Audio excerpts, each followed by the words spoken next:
नमस्कार, स्वागत है आपका बोलतंत्र पर और मेरा नाम राघव है। उत्तर प्रदेश सरकार ने कोरोना के दौरान जिन भी पत्रकारों की मौत हुई उनके परिजनों को 10 लाख का चेक दिया है। चेक का साइज परिजनों के पूरे साइज से थोड़ा बड़ा है, इसलिए ये समझ नहीं आ रहा था कि ये किसी शोक सभा का आयोजन किया गया है या डांस इंडिया डांस का सेट है। किसी की मौत पर भी प्रचार कैसे किया जा सकता है, ये भारतीय जनता पार्टी से आप बखूबी सीख सकते हैं। लेकिन ये बात भी समझिए कि प्रदेश में जिंदा पत्रकारों से ज्यादा कीमती मरे हुए पत्रकार हैं। उन पत्रकारों को कौन सा चेक दिया जाएगा जिनकी हत्या उत्तर प्रदेश सरकार में योगी आदित्यनाथ के मुख्यमंत्री रहते हुई है।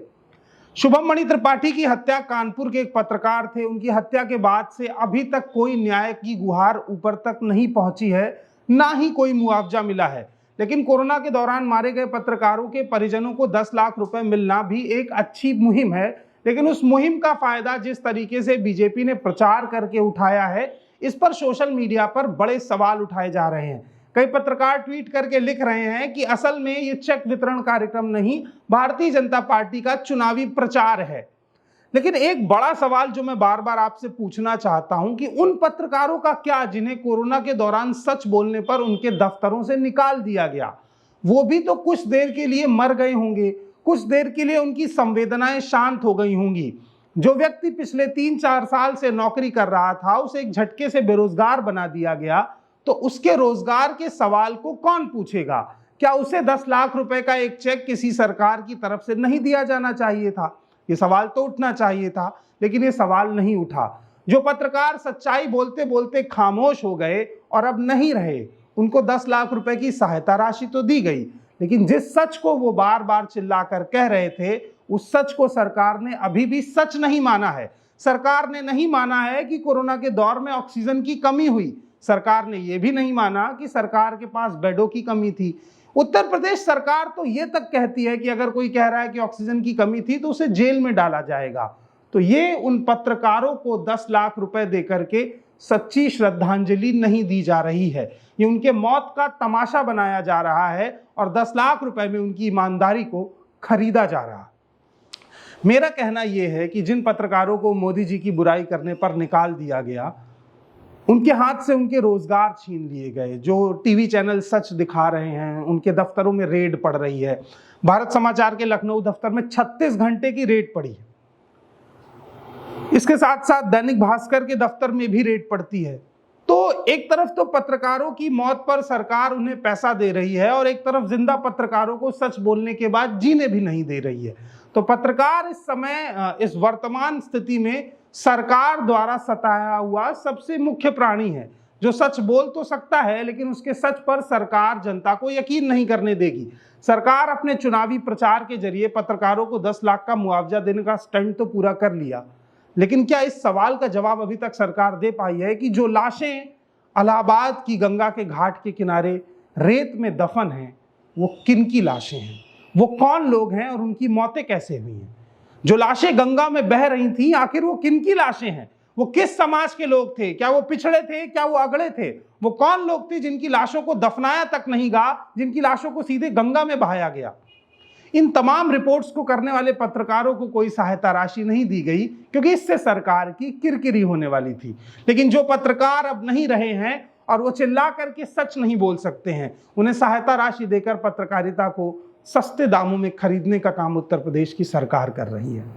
मेरा मानना है कि पत्रकारों की सबसे बड़ी सहायता यही है कि उनके सच को सरकार एक्सेप्ट करे। वो पत्रकार जो सच लिख बोल रहे हैं, उत्तर प्रदेश हो या खुद प्रधानमंत्री हो, उनसे डरना बंद करें। उन्हें इंटरव्यू दें, उनके सवालों के जवाब दें, उनकी नौकरियां ना छीनें। कैसा सोचने वाला सवाल है कि प्रधानमंत्री मोदी पर टिप्पणी करने के बाद एक पत्रकार को उसके संस्थान से निकाल दिया जाता है। क्या देश का प्रधानमंत्री एक पत्रकार से डरता है?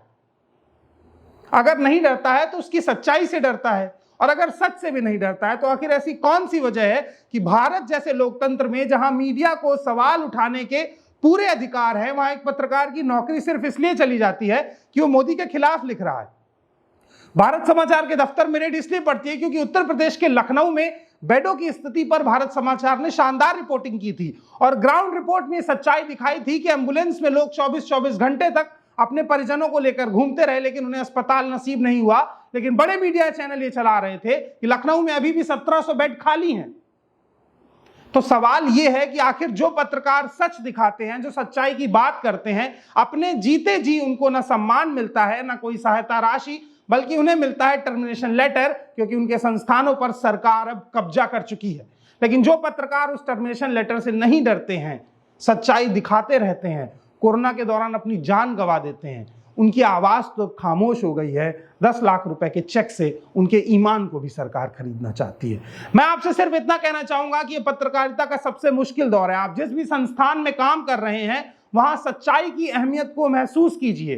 गोदी मीडिया के इस दौर में आज तक इंडिया टीवी, TV9, भारतवर्ष जैसे बड़े बड़े चैनल सिर्फ आपको वही परोस रहे हैं जो सफेद झूठ है। आपको सरकार की तारीफ में कसीदे पढ़ के दिखाए जा रहे हैं, लेकिन आपसे सच को छुपाया जा रहा है। उत्तर प्रदेश में दोहरा हत्याकांड हुआ, मीडिया चैनल्स में रिपोर्ट गायब है। इको पार्क में 59,000 शिक्षक भर्ती घोटाले को लेकर हजारों स्टूडेंट आंदोलन कर रहे हैं, लेकिन मीडिया संस्थानों से खबर गायब है। उत्तर प्रदेश सरकार के खिलाफ गांव में माहौल बन रहा है, किसान आवाज उठा रहे हैं, लेकिन मेन स्ट्रीम मीडिया से खबर गायब है। तो ऐसी मेन स्ट्रीम मीडिया का हम क्या करें जो जनता की खबर नहीं दिखाता, सिर्फ सरकार का भोपू बना हुआ है। आपसे मेरा यही कहना है कि स्वतंत्र पत्रकारिता को समर्थन कीजिए। 2022 का चुनाव ये वो दौर है कि पत्रकारिता की मिटती हुई साख को बचाना है।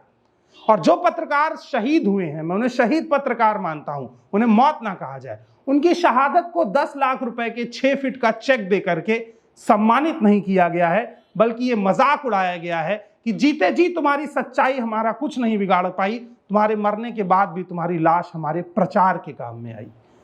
तो तमाम पत्रकारों से, उनके परिजनों से, इस देश में जो लोग पत्रकारिता की अहमियत को समझते हैं, उनसे मेरी उम्मीद है कि सच्ची पत्रकारिता का समर्थन करिए। और बीजेपी के तमाम नेताओं से मेरा यह कहना है कि लाश पर तमाशा करने से बेहतर है कि बहती हुई लाशों को शमशान तक पहुंचाया जाए।